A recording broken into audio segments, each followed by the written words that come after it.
Yes, it's a Friday right here on the SportsGrid Network. Welcome into the show, and my goodness, it feels like a football Friday. Next week, next Thursday, we have a football game that will be live on our TV with the Hall of Fame game. So many things happening over the first couple days of training camp in the NFL. Major League Baseball, down the stretch they come as we head into the dog days of summer, and also college football is just on the horizon. I can see it right now. Friday edition of the Early Line. It's Donnie Rightside. It's Joe Raineri. And over the next 3 hours, you know we got you covered on all the hottest topics out there in the sports landscape. Joe Raineri, how are we feeling today on a festive Friday on the SportsGrid Network? Well, listen, I'm feeling better now that you just reminded me that we have football in a week, and the dog days of summer will soon be behind us here, Donnie. So I'm ready. Let's roll here.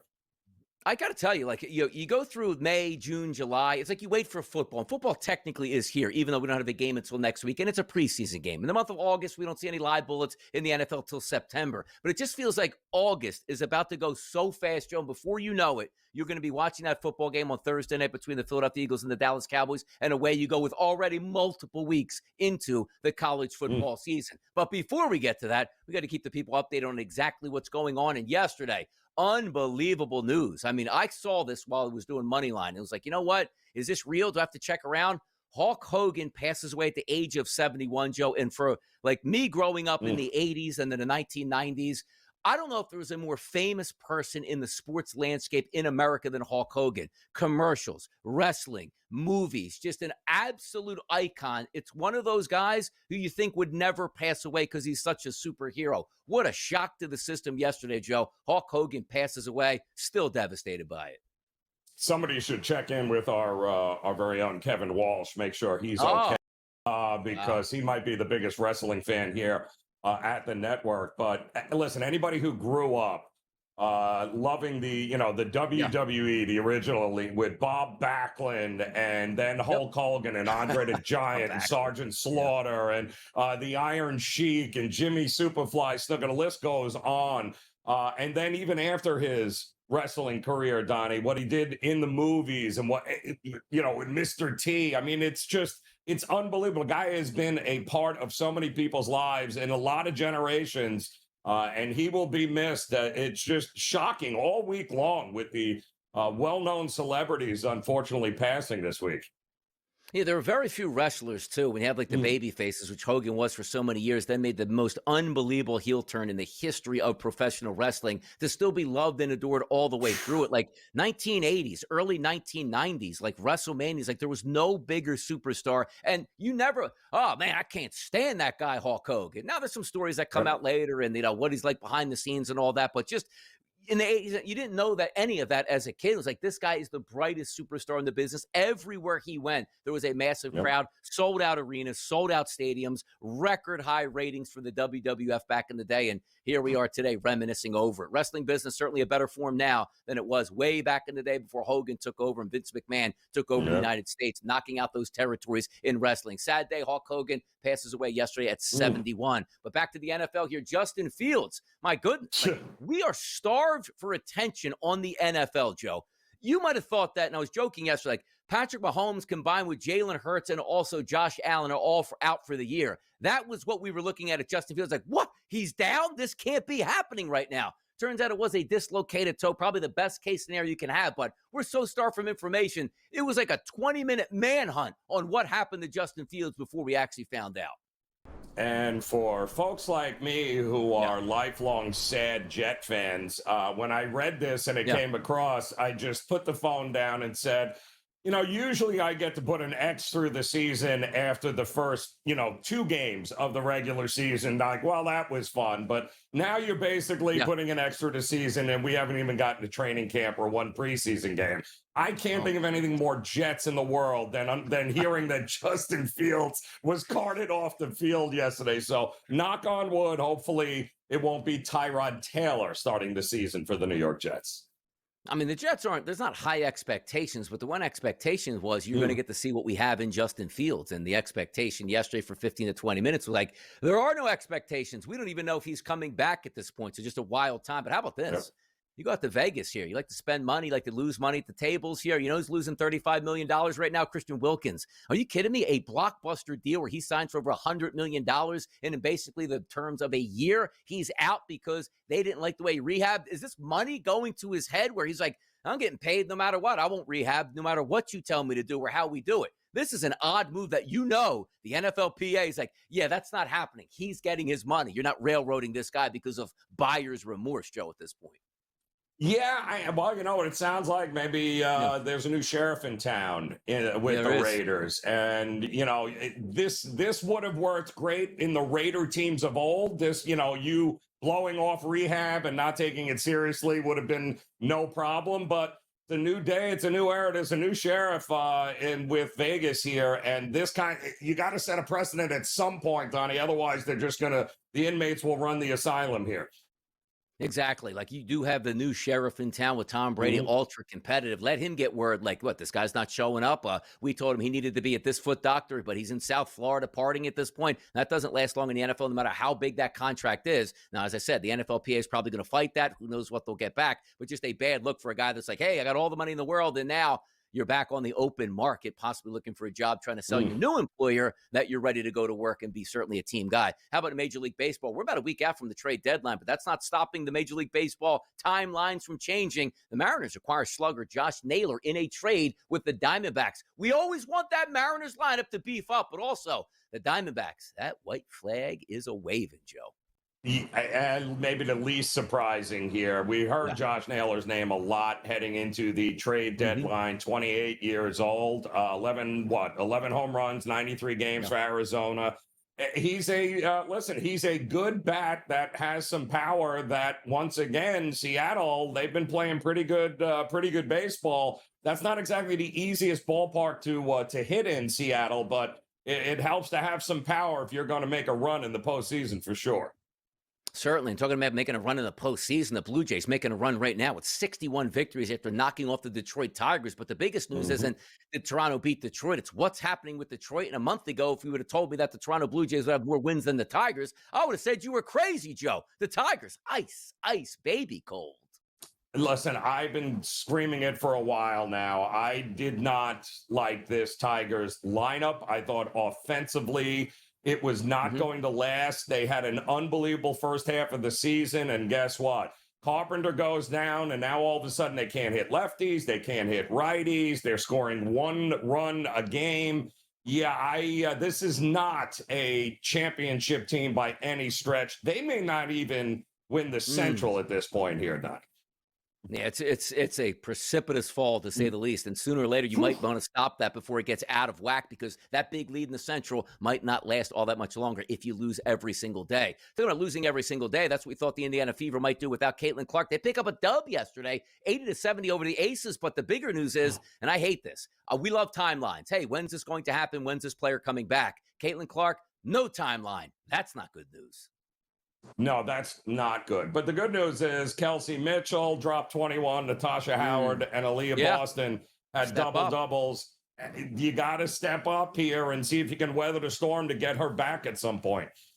No doubt about it. And getting your back at some point. How about a 45-year-old tennis player, Venus Williams, out here? Her City Open runs ends in round 2, but 45 and still knocking the cover off of that tennis ball, huh?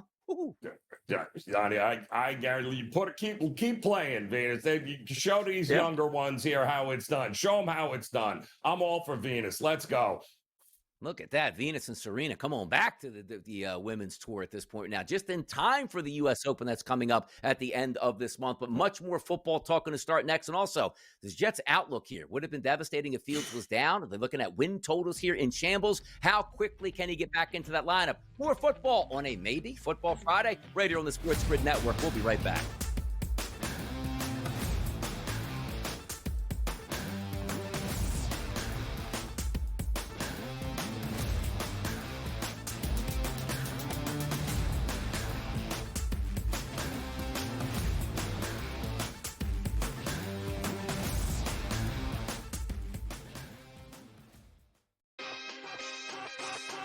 Shamar Stewart is having troubles before he even plays a snap.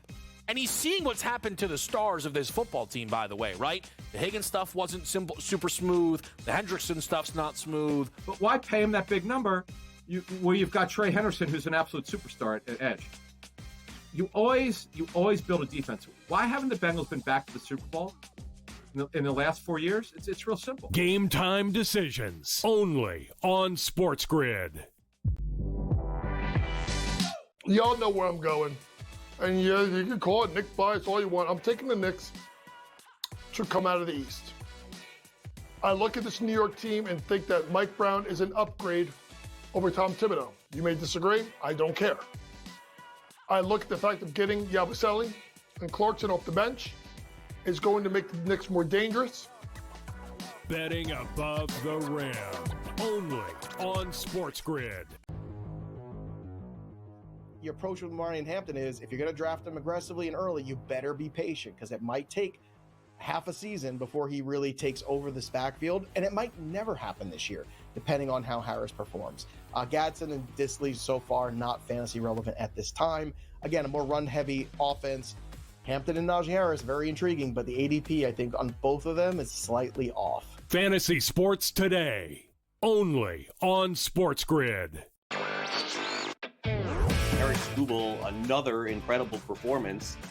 I mean, almost going 7-8 innings again, striking out a ton. I mean, I kind of felt like the Tigers really wanted that win. There's a bit of narrative to it that people like to buy into, or, kind of, I don't want to say push a narrative, but the fact that he's doing what he did last year, but better, and is now in a spot to repeat, like, there's something to be said. Newswire, only on SportsGrid.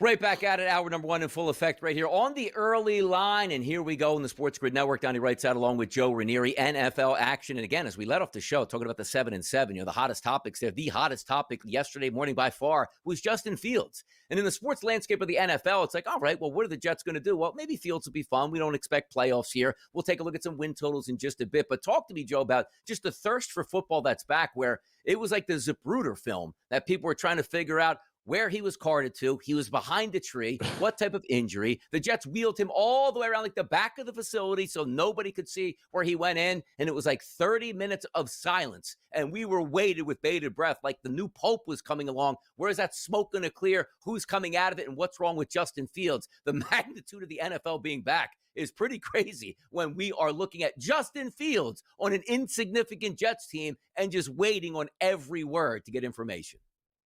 Donnie, what I'm telling you as a lifelong Jet fan, I look forward to this time of year in the preseason because that's when expectations are the best, right? This is going to be the year we're good. We usually don't get a hatchet to the back until right around game one, maybe game two of the season. And you're making it out. I mean, the headlines yesterday were over the top. And to make matters worse, Aaron Glenn comes out, and in that press conference afterwards, he's like, listen, he starts selling me on Tyrod Taylor, and we have an outstanding backup, and I'm going, we're screwed. Like, he's already selling everybody on Tyrod Taylor, and this was supposed to be, the offense is built around the skill set of Justin Fields. This is Justin Fields' last shot at being a starter in the NFL. He's got all the weapons around him. He's got an offensive coordinator who was the passing coach in Detroit. Everything was going to be about Justin Fields. And how does one even dislocate a toe, Donnie? Have you done that before? I'm not even trying to understand how that happens. No, and I've crushed my toes up against like bedposts, around walls, like just saying it right now. Like you remember those times in your life when you did that and you hit your, let's just say pinky toe on that wall and you have 3 seconds before that unbelievable pain comes in. Because it's apparent, I guess he got his toe stepped on, but damaging the toe that bad and getting it dislocated is crazy. And the Jets put out a tweet yesterday. After medical evaluation, quarterback Justin Fields sustained a dislocated toe in his right foot and will be day-to-day. Fields avoided serious injury and significant missed time, which means he'll be back sooner than later. But let's talk about the New York Jets in this season, because the interesting part to me about the Jets was you get a new head coach in.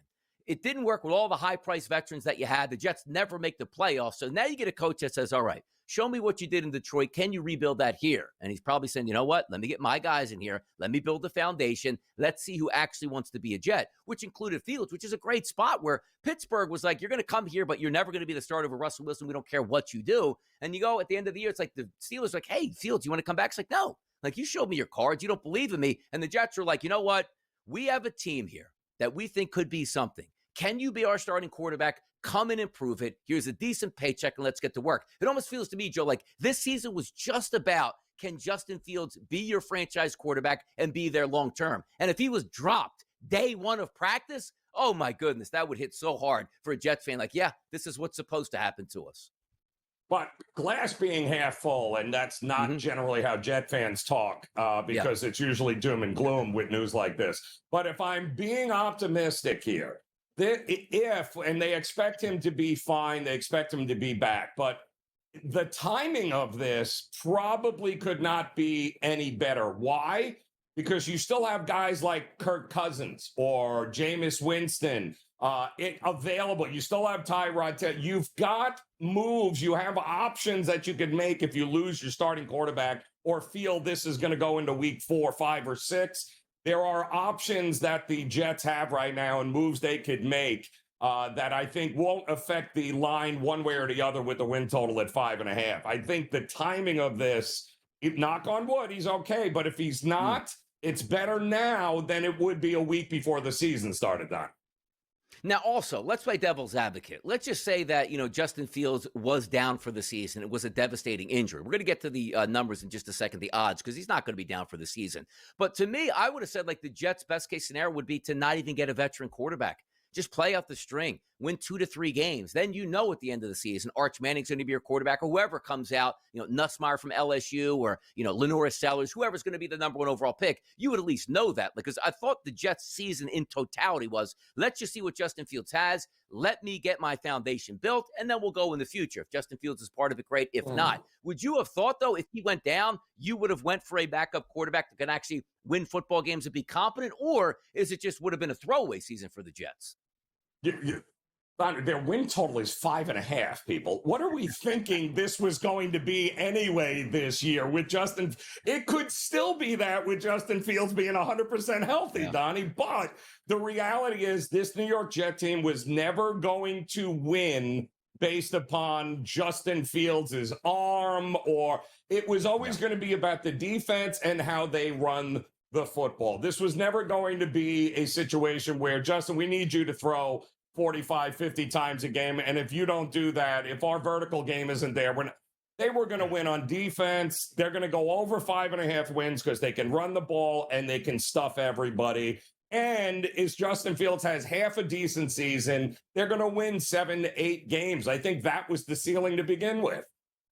Yeah, no doubt about it. I mean, it's a tough look for the Jets, but it's interesting that we're talking about the Jets because why? The Jets quarterback, who, again, we don't expect much from a 6-win football team, estimated there by the odds makers to turn over, but that's what we get. We are starved for information, and we got it yesterday with Justin Fields. If we do look at the AFC East, the Buffalo Bills, minus 290 price to win that. The New England Patriots, plus 550 to win that division. The Miami Dolphins, plus 750, and then you see all the way down the bottom, come on, man. Just to win the AFC East at a 21-1 price here. Maybe they can surprise some people. Maybe they won't. But yesterday, getting the news for Justin Fields turning out, it's like, you know what? Didn't really work out all that badly. He's going to be back. We'll see how long he's back here. So crisis avoided, I guess, for Jets fans at this point. Joe, like, how do you feel waking up as a Jets fan? It's like, yes, Fields is back. Just as terrible as I felt yesterday before the news came out, Donnie. Nothing. This doesn't move the needle for Jet fans at all. Nope, does not move the needle either. I'll tell you who's moving the needle. There's a guy out there on the West Coast, particularly in Las Vegas, moving the needle with a big salary that might not be there next year. Who is that? Come on back and find out. We'll let you know.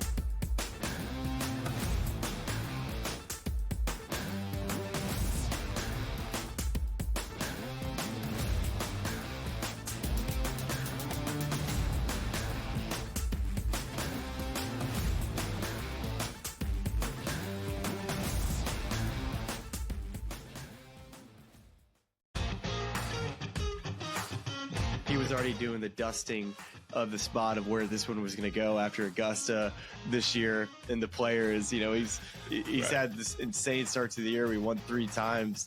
Surely Scotty Scheffler isn't going to have a resume by July that's going to be way better. It's just, there's no way.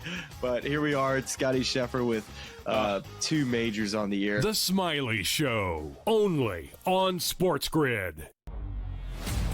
To be able to get in the college football playoff. And the 3 games I mentioned, if they win at least one of those, guess what? They'll finish 10-2, and they'll be in the college football playoff without fail. So I think when it all comes down to it, that's really what this is about, team success as much as it is individual success. And if Arch has this team playing well and winning 10 games, I think the Heisman numbers are going to be there to back that up just based off of the offense that they play and how they move the football. The Early Line, only on SportsGrid. I think he's on easily the back 9 of his career at this point. A lot of fans I see on social media saying, oh, we got to sign this guy. We got to sign this guy. Something left here with Noah Fant? What gives? I think they were ready to move on from him as a veteran, but I think Fant is like a number 2 tight end for a contender who can play a lot. I think that would interest me, and I've almost been looking around trying to find a good landing spot for him, and I've settled on what if he were to go back to the Broncos and sort of back up Evan Ingram. Newswire, only on SportsGrid. When it comes to the running back situation, I think Browns fans were pumped to see what Dylan Sampson and Quinshon Judkins were going to look like, especially because Judkins is a Buckeye. This is Buckeye territory up here. Ohio State fans were super excited about that. It let a lot of air out of the tire when it looked like this kid's going to miss at least the first 6 games of the season. So they could have a good running back, Tim. In-game live, only on SportsGrid.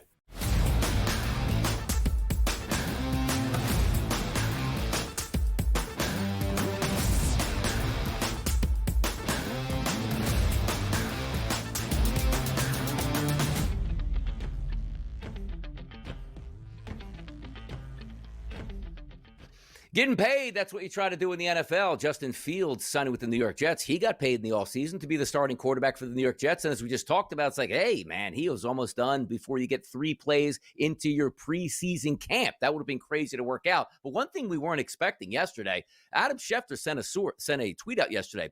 ESPN sources, Raiders are releasing defensive tackle Christian Wilkins with a designation of terminated vested veteran. His time in Las Vegas is now over due to how Wilkins treated the rehab from his foot injury he suffered last season. The Raiders voided the remaining $35.2 million of guaranteed money left on Wilkins' contract last month and today. Wilkins filed a grievance with the NLPA. This was shocking news because from a Miami Dolphins perspective, they would have loved to have kept him here, but there was just bigger money in Vegas. A game-changing defensive tackle is one of the most important positions in professional football. The fact that he went there for a lot of money and I guess just wasn't working hard or said, hey, I got paid. Now everything is okay. I'll just half-ass a lot of things, Joe, just to say that. I mean, what happened in Vegas? And my goodness, that's a lot of money to eat. And there's going to be a big fight over this. I mean, $35.2 million out the window. And yes, the only ones who are going to get rich here, Donnie, are the attorneys arguing for both sides. But the reality of this situation is he played 5 games for them last year, and he had a fracture in his foot.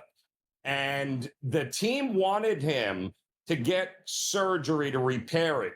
His camp said, we are not having surgery. We're going to try the rehab course. We're going to go that direction. And those two sides have been at it. So obviously when word comes out that he's still not going to be able to play, the rehab he's doing other things outside of rehabbing and the work ethic is not there. The team at that point's like, yeah, no, we're done here. Sorry, you should have gotten the surgery like we wanted you to do in order to fix it, and we wouldn't be having this problem. But his camp wanted to go the rehab route, and he's just not doing it. And that's a problem at $35.2 million. Yeah, when the employer is like, I'm paying you $100+ million to play for my football team, and if we give you bad advice on surgery, number one, you're going to get paid. Number two, you could probably sue the team doctor and make even more money, and hopefully it's not catastrophic, and you go on and live your life, and you'll be just fine. But you tell your employer, hey, look, they recommended surgery and this rehab doctor, and you say, I'm going to be fine. Like back in the days where Dante Culpepper was like rehabbing his knee and they had him working out at like a Walmart parking lot. It's like, what are we actually doing at this point? Is this legitimate rehab and what's going on? Because that investment that they paid a lot of money for, they want a return on it. And the last thing they want is you didn't do what we told you and you expect to get paid even more money. You're out of here. Now, flip that over to a Raiders perspective. I don't have high expectations for the Raiders, whether or not Wilkins was going to be on the roster or not. But I do have an appreciation for Pete Carroll comes to town. Tom Brady's the new sheriff in charge. The one thing they're not going to put up with is this type of nonsense because that spreads Joe around the locker room. Did you see last year Wilkins got that big deal? He don't even show up to rehab at this point right now. That's not going to allow it. That's the sign that it's a healthy franchise. They weren't going anywhere this year for me and said, you know, one of our best players that we think could possibly play, we don't want him around anymore. That's not the team concept. Appreciate that from the Vegas Raiders. Well, listen, you got to do it, and this is the time of year to do it. And listen, we also know that the players know that Wilkins might be, shall we say, mailing it in here on the rehab. Because if I'm Wilkins, too, at this point in my career, like, listen, it's great. And I'll be ready for the season. There's no point in me hanging out in camp. Well, that's not going to work with a new regime there, a new attitude, new head coach. You mentioned Tom Brady's influence. I mean, you're going to be that poster child of this is no longer going to be acceptable in Raider Nation.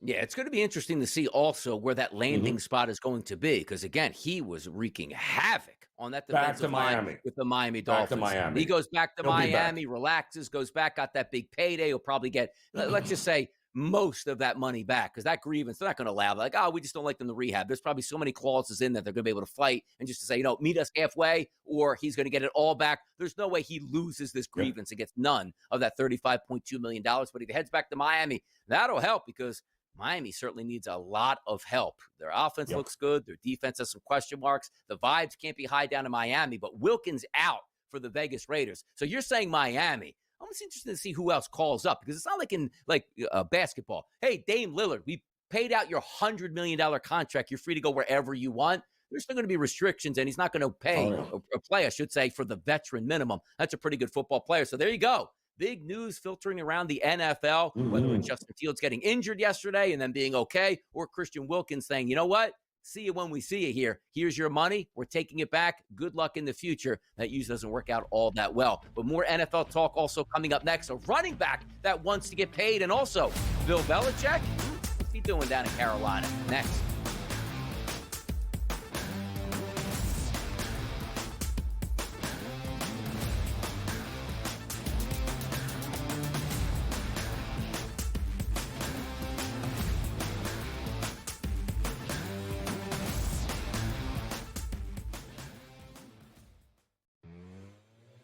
It was rich that you're talking about the fact that you don't know what the point of going out there and playing golf and winning golf tournaments when you've got guys who are pining, living in their cars, trying to make a cut, playing the DP tour, desperate just to be in an event, let alone have the ability to talk about winning an event and being like, I don't know why I'm doing this. Fulfill me. I'm not fulfilled as a golfer. In-game live only on SportsGrid. Y'all know where I'm going.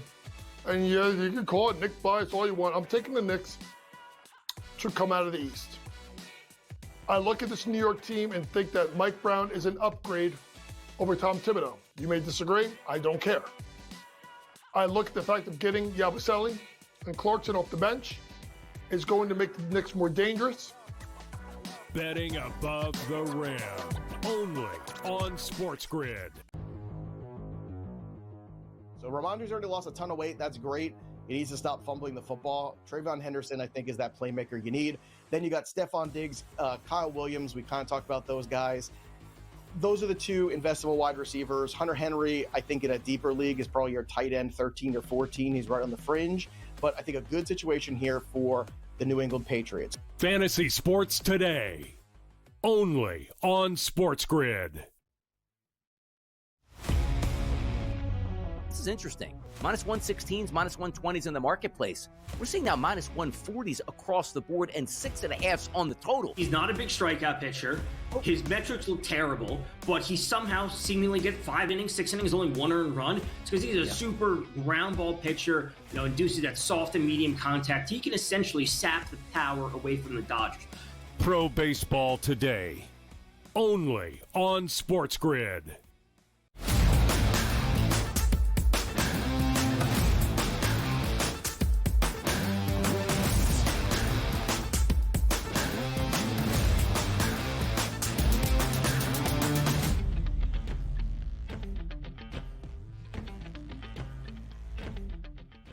The early line right here on a Friday morning, Sirius XM Channel 159, Sports Grid Network. It's Joe, it's Donnie, talking some NFL highlights here, or any highlights that we see at a training camp. And basically, we just talked about a couple lowlights here. A player getting injured and a player getting cut. Where's the good stuff out here? How about the people being team players out here? Well, yesterday a tweet came out with the Buffalo Bills' James Cook on his contract situation. And he states, I quote, "I'm never going to give up. I deserve what I want. It's going to get done whenever it happens." Cook said he never thought about holding out.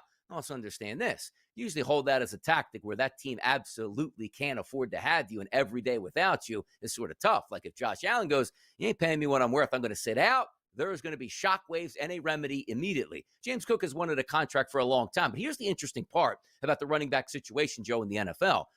2-3 years ago, nobody got paid. And I was like, you know what? We're going to loosen the strings here. Derrick Henry got paid, Saquon Barkley got paid, and Josh Jacobs got paid. You know what really deters NFL owners? Like, wait a second, they all three got paid. They all three got injured. They didn't perform well. Like nobody would ever get a contract again at running back. But now you see like, wait, we paid Jacobs, going from Las Vegas over to Green Bay. Boy, he looked really good at that. Saquon Barkley, one of the best running back years in the history of sports. They paid him. Derrick Henry, chomping along the 2,000 yards or close to it. It's like, man, and those guys are getting re-upped and extended. Now James Cook goes, all right, I made decent money, but I think I'm just as good as those guys, and I want at least top 5 pay. And the Bills like, all right, hold on now. There's categories, and there's your category. We love you here, but how much do we love you? How much are you worth? He did it for one season. Can you prove it a little bit more? What are your thoughts here before we get to James Cook actually not holding in or holding out, but James Cook to the Buffalo Bills and what his pay status should be in your mind? Listen, mad respect for him. Kudos to him because we all know the NFL owners are a lot of things. And one of them is they're not exactly going to pay you what you're worth if they don't have to. And who better? It's all about timing and leverage in the NFL, right? We just saw it with the 49ers, right? Jennings is like, yeah, I'm going to want more money. Well, why? Because he knew that wide receiver room, everybody is out or hurt. They don't know when Ayuk's coming back. So, they already know Pearsall's is not going to start. He's going to start on the IL. So it's all about leverage. Now, James Cook doesn't have a ton of it, but what he does have is he was such a big part of what this offense did and did well last year, that now is the time. If they don't make the playoffs this year or it's a down season, that window of opportunity for him to demand more money, Donnie, is out the window. And I think the window is closing for the Buffalo Bills. Pay the guy the money, and kudos for him for drawing a line in the sand because a lot of guys wouldn't do that.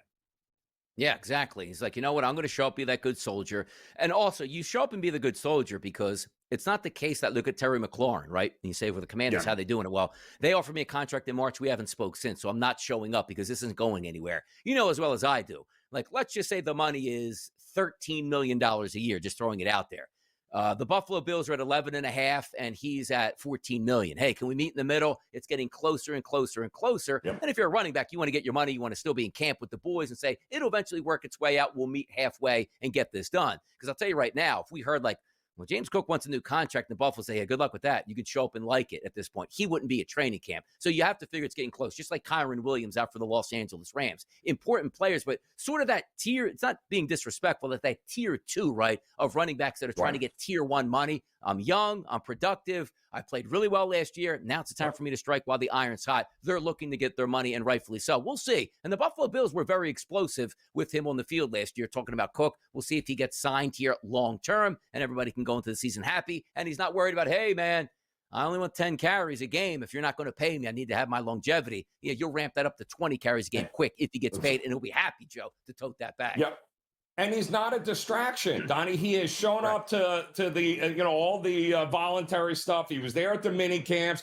He's there now. He's not being a distraction. So he's being the good soldier in the final year of his contract. But he knows, and we all know, every time he steps out onto the field, if he gets hurt, then bye-bye. I mean, you're playing out your contract, and that's the end of it. So I don't blame him for doing it, but he's doing it in a very respectful way to his teammates and to the organization. I think they eventually figure it out before game one.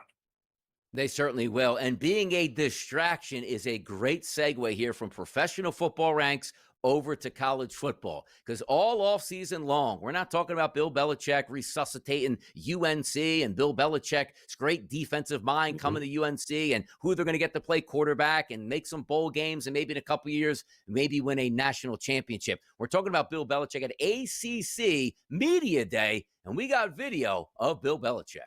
Yeah, well, I mean, the great thing about working with the college players is just the growth and the development that I've seen with them. I saw a little bit of that last year.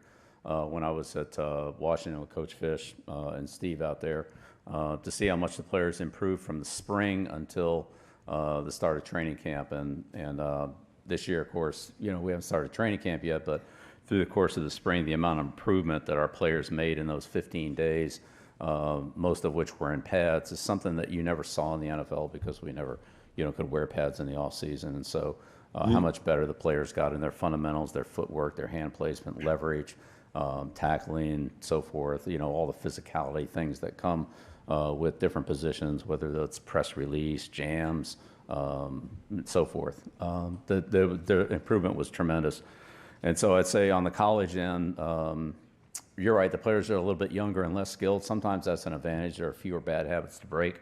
But I would say also the players are, I'd say, much more receptive to the coaching. They haven't had as long with the way that they were doing it, through a college career, maybe even through some pro years, where they were, started to develop some habits that they were comfortable with and maybe were a little harder to change. I'd say, with our players, they've been very receptive to everything we've asked them to do.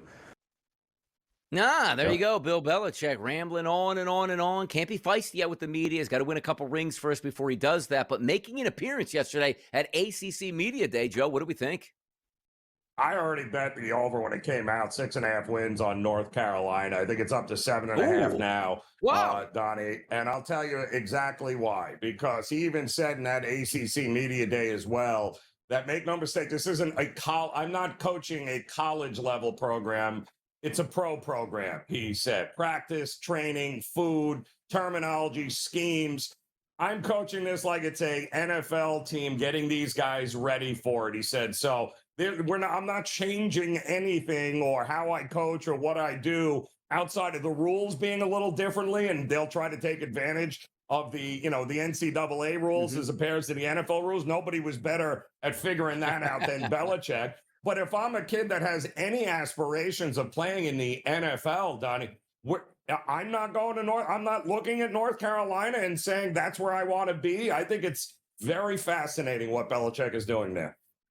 Yeah, Kenan Stadium down there in Chapel Hill.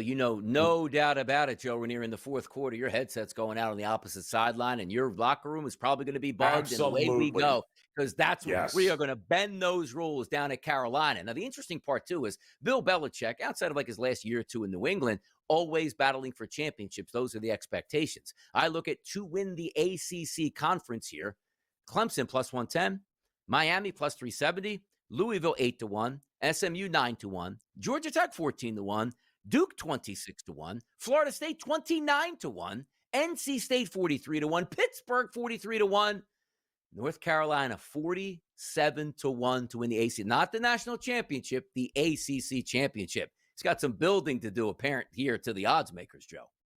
You look at that schedule, Donnie. You go game by game with North Carolina. And to me, the estimation is they're going to get better and better and better as the season goes along, because that's what Belichick does, right? This is a 9-win football team. They don't have to play both Miami and Clemson this year. So why not North Carolina? Very, very favorable schedule for them. There you go. North Carolina entering in the season. By the way, watching that press conference, like you just watched it on the return line, it looked like little the Jets logo in the background. Like, what am I seeing right here? Bill Belichick usually decked out also in a little bit of baby blue. Didn't have that yesterday either at this point. Interesting times down there in the ACC. Let's hit some fashion news next.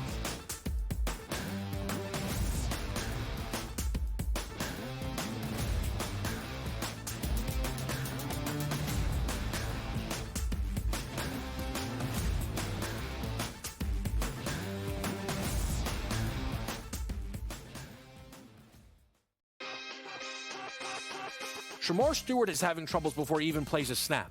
And he's seeing what's happened to the stars of this football team, by the way, right? The Higgins stuff wasn't super smooth. The Hendrickson stuff's not smooth. But why pay him that big number where you've got Trey Henderson, who's an absolute superstar at edge?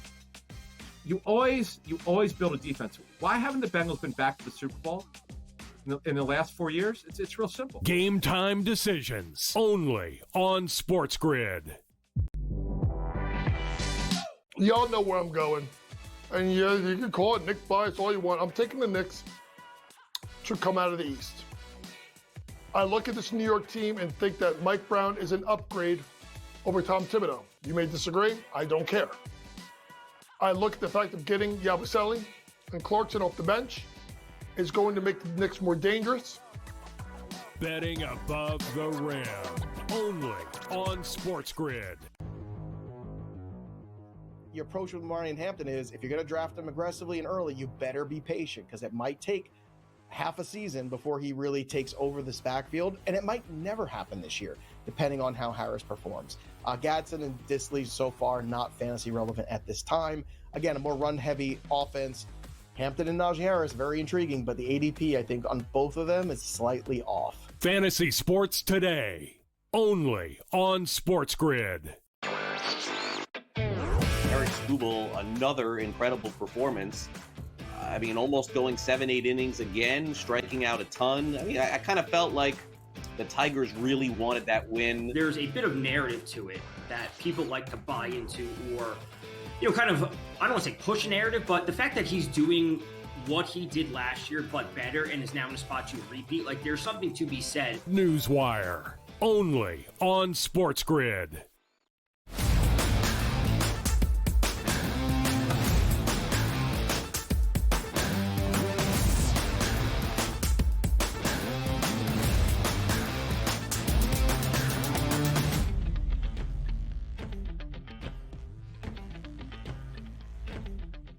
Before we get to a little fashion police action, which you know I love in the NFL, when the retros, throwbacks, new uniforms come out, they need to be graded. They need your boy DRS to make sure that they're clean enough to be worn during a football game or should be thrown in the trash.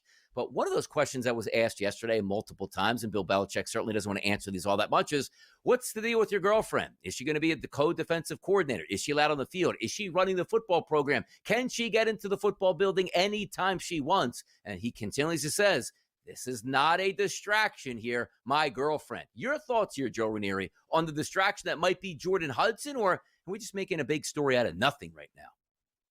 Absolutely 100% correlates to if they're winning or not. If they are winning and there is success here at North Carolina, you won't even bring her up. She will either be the perfect complement to a 400-year-old Bill Belichick, or she will be the biggest distraction in the world. Either which way, she only matters based upon how it correlates to their wins and to their losses. If they have the kind of season I think they're going to have here, I doubt very much that's going to be a topic of conversation coming up. Yeah, we'll see. Now, the winning, you can do whatever you want. Bill Belichick, for so many years in New England, would tell reporters where they can put it, not answer any questions. But he's gruff. We hate him. He's terrible. And then they go, well, he wins every single year, so he can do what he wants. When you start not winning, you start not to get away with too much here. There is a grace period in Carolina. Like, wow, we actually have Bill Belichick as a head coach. That grace period ends quite quickly if you're not winning football games on the field. We'll see how that certainly transitions once we get to college football and the bullets start flying in week 0 coming up in the month of August. But in the NFL, this time of year, it's a little bit slow. Training camps get underway. That 1 week where it was like, okay, it's the break between the All-Star game and the second half of the season and not much going on in the NFL until training camps kick up. Most people are like, you know what? Let's fire up our fan bases here. Hey, guys, 3 games are going to wear this uniform. 2 games are going to wear this uniform. How do you like it here? And sort of get that crowdsourcing stuff. But the Packers come up with a uniform yesterday and put it out to the people, which I have to say this. I'm looking at the jerseys right now, and you see the B-roll that's coming up. Yeah. I don't mind the look of the uniform itself from the waist up. You know, the navy blue, which, again, I don't associate really with the Green Bay Packers. Obviously, the yellow's there. The old school helmet, which everybody could wear that leather helmet and say, hey, that's our throwback at this point because everybody wore leather helmets back in the day. But the one thing I do like is the Packers, Acme Packers uniform that they used to wear before was absolutely atrocious. So if I can give a positive comment, these uniforms aren't atrocious. How's that as a starting point, Joe? I kind of like it. You set the bar very low, Johnny. Low. I like that. So that's it. You set it low here. You left it open for interpretation. I will say this, though. In 1923, nobody had color television anyway. So most people, any sort of black and white photo, they're not going to really understand that this was the colors. It is a little Notre Dame-ish, but I don't think you're going to offend anybody in that part of the country by looking a little Notre Dame-ish. I like it. You know why I like it? Because it looks like nothing else that we have seen, especially like remember those putrid Thursday night Nike uniforms they had to wear? Remember those that were like bright green or bright like this? I like the throwback aspect of this. Finally doing something different in the NFL. I like it. Yeah, because yesterday it's funny, too, because you're taking a look and trying to get every vantage point that you can. It looks a little like Notre Dame-ish at this point. I just like, I hate like the pea soup green pants. You know what I mean? Like the burlap-looking pants. I don't know what they're going to change them to, or they would have full navy, which would have been ridiculous. But I will say this. Like, when you look at uniforms, like when the Bucs come out with their throwback uniform, the creamsicle, it's like, yeah, that's the Bucs. I recognize it right away. If you would have posted that uniform and said, who's wearing these this year? I don't know if I would have said Green Bay Packers, Joe. Like, I was like synonymous. Like, hey, the Chargers, powder blues, the Chargers at this point. The Miami Dolphins back in the day. Like, hey, who wore this? Yeah, I know exactly who wore that. Larry Zonko wore that uniform. It's tremendous. It's fantastic. It's teal at this point. That's the only thing I get upset with sometimes. Like, hey, these are our 1923 throwbacks. How many people from 1923 are around that watched the 1923? They're going to remember these throwbacks anyway, Joe. Come on. Not many. And again, any family members who might have had pictures are all going to be black and white anyway, so they're not going to even understand what the color scheme is. I like the helmet. I would have thought if you told me nothing and just showed me the uniform and said, whose uniform is this? I would have absolutely said Notre Dame. But Green Bay, I don't hate it because nobody else has anything like it in the NFL. Yeah, there you go. The Green Bay Packers here looking to make a playoff run, no doubt about it. Look good, play good. Maybe that spurns them to an extra victory at home at Lambeau Field. But if you are talking about the Super Bowl champions, odds are changing every day. We haven't seen much looks here on the field where it's like, Justin Fields got injured there. That moved a little bit, but he's back. That'll certainly regain form. But we don't have any. Well, Lamar Jackson missed 2 open receivers up. You know what? Got to knock him back, and they're a plus 850 price now. Looking at the top of the leaderboard here, or should I say the odds board, you have Baltimore Ravens at a plus 650 price. Now you have the Buffalo Bills at 7-1 and the Philadelphia Eagles at plus 750. Chiefs at 8-1. Coming into the season, we're going to ask this question damn near every day. Super Bowl odds are changing. What are we feeling about them?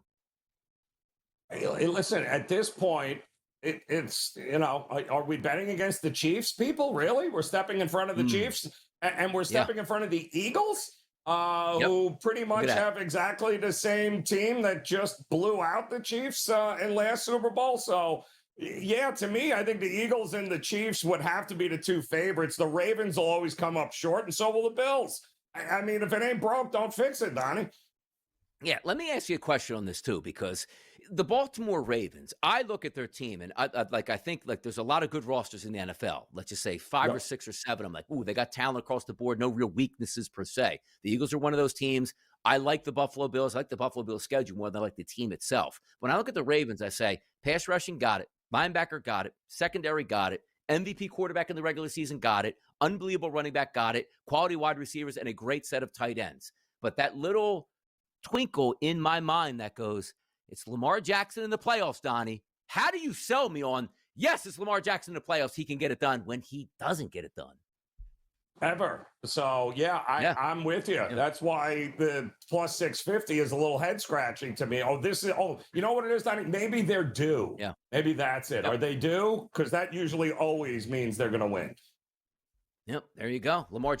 I fell for it for a couple years. They look like the best football team in the regular season. They're on their way with home field advantage. They can get to a Super Bowl and they can win it. And then we decide to go back to being, Air Coryell in the playoffs when we should be running the football. Wild times, people. Also in Major League Baseball. Deadline approaching. Let's talk about it.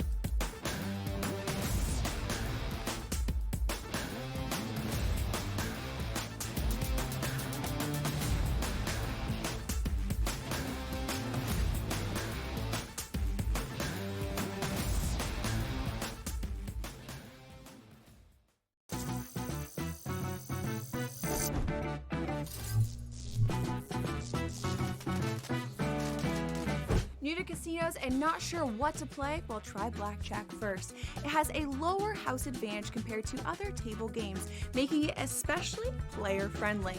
Now, go get lucky. See you in Las Vegas. Let's get lucky. What do we always say? Follow the money. They just gave Derrick Henry an extension. Do you think the Baltimore Ravens are concerned about it? Doesn't seem like it. And if the Baltimore Ravens aren't concerned, then we shouldn't be concerned either. Because Derrick Henry is a freak of nature. He is a special boy. That's what he is. Derrick Henry is unbelievable. And every year, and then this year too, he's going to get undervalued in drafts. He's going to go after Ashton Genty. Fantasy Sports Today. Only on SportsGrid.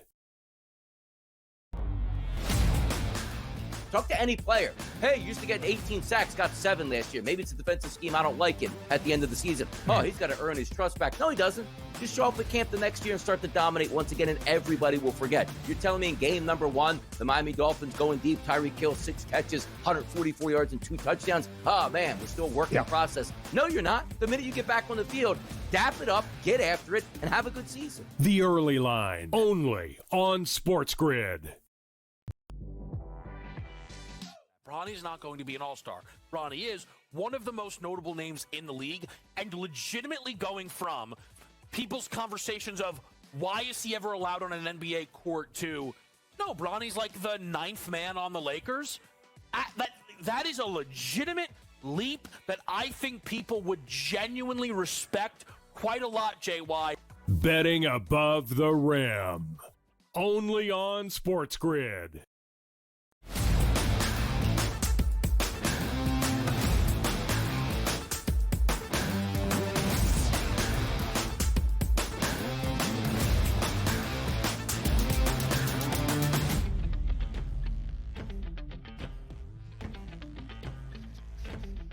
Major League Baseball, the trade deadline next week. Who's in, who's out? The one thing we can say, Joe, because we're going to bring up a key trade that happened yesterday and the dominoes will start falling. But so many times, and I don't even want to say like, we date ourselves like, oh, my day, 80s and 90s. Here's what the trade deadline looked like. But it is a changing time. It used to be where you didn't have wild card teams or this amount of wild card teams. So you had 5 or 6 teams that said, all right, we think we can win this thing and make the playoffs.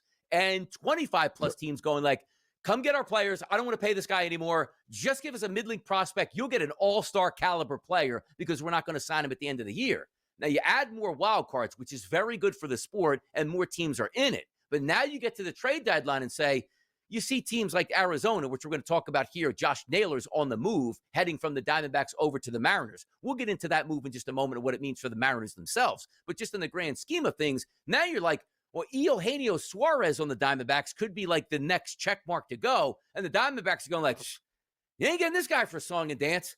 I want your best prospect. It's like, whoa, 10 years ago, I'd be getting this guy for a player to be named later who's hit 40 home runs basically before August. The changing of the seller's market and the buyer's market where it's no longer a buyer's market. It's the ultimate seller's market right now, it seems like. It is, but it's also one of these situations where there's not really a player that's going to move the needle for a contender one way or another. We're talking about a lot of mid-level pitching starters, number 3, 4 guys. There's not a ton of bullpen or shutdown closers available. You've got basically at this point, nice pieces to be able to add as you make a stretch run. The other problem is, Donnie, is who's going to overpay for any of these players? There usually is one team that will maybe pay a little bit more than they should have because they think their window of opportunity is here. But I don't see, unless we're talking about the Nats deciding time to move on from Mackenzie Gore, right? Now, that's a name that you might get a team to bite and say, you know what, we'll overpay for Mackenzie Gore right now to be able to get him in and have a frontline starter. Outside of that, who's going to move? Merrill Kelly? Zach Gallen? Who's going to move the needle for some of these teams to overpay for? Exactly. Like it used to be in the past, like, the Dodgers are going to pick up Max Scherzer and Trey Turner. Hey, that's fantastic. Dodgers just got Manny Machado. Like you're talking like franchise guys on the move here. Where now it's like, okay, Eugenio Suarez is a nice piece, but also did we miss the hot action? We expected that he's going to hit 25 home runs from August 1st all the way to September and then dominate in the playoffs. You don't know what you're getting, but also understanding the guidelines where yesterday, and I know it's a contract or a negotiation with the rest of baseball. Hey, you guys aren't giving me enough good prospects here. I'm going to put this out. We'll keep them and we'll re-sign them and just be fine. So, hey, Yankees, up the ante. Hey, Dodgers, up the ante at this point. But Josh Naylor did go from the Diamondbacks, who could be one of 5 or 6 players that are going to get traded from that team. 11 home runs, 59 RBI, 292 average, which is nice. And when I see the Mariners get him, anytime you get a competent bat, I feel like it's a huge win for the Mariners. But they have been getting competent bats over the years, but it still doesn't seem to equate to a ton of runs when it really matters because they play in T-Mobile. I don't hate this move for the Mariners. They got better with this move, but this isn't man, you just got Aaron Judge added to your team. Good luck, and you'll win the World Series.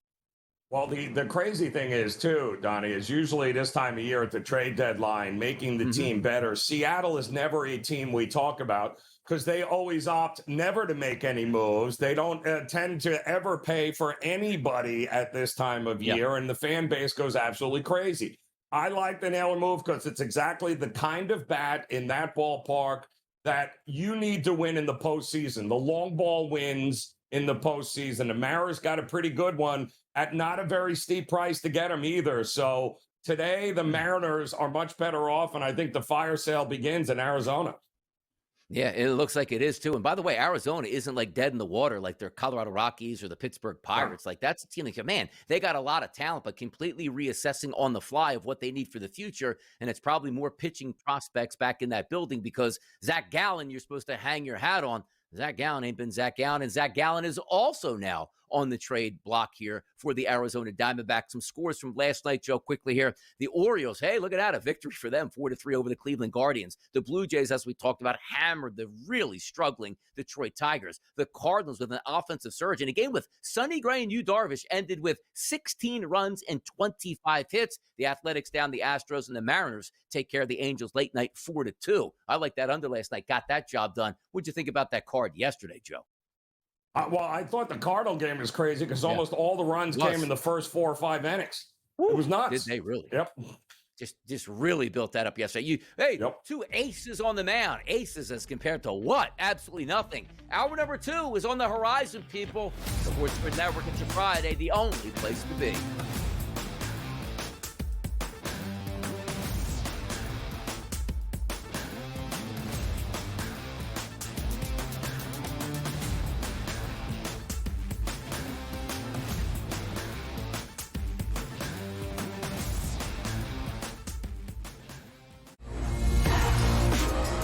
My mind, I was able to think and process.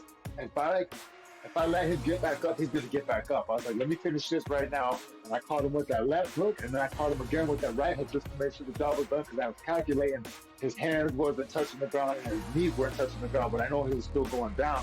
To make sure he wasn't getting back up, I had to let those last 2 off, man. Combat Sports Report. Only on SportsGrid.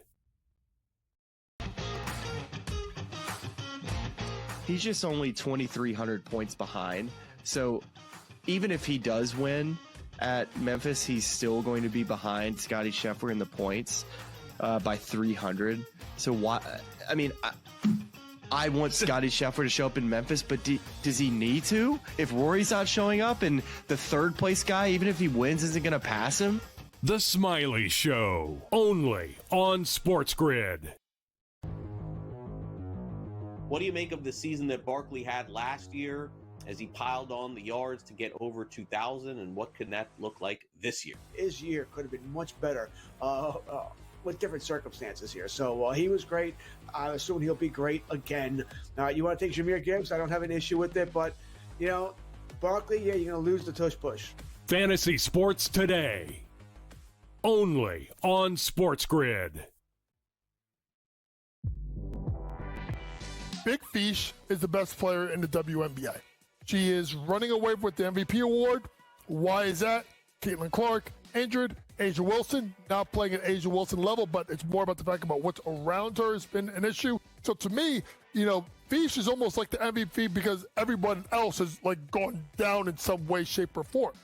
Betting above the rim, only on SportsGrid.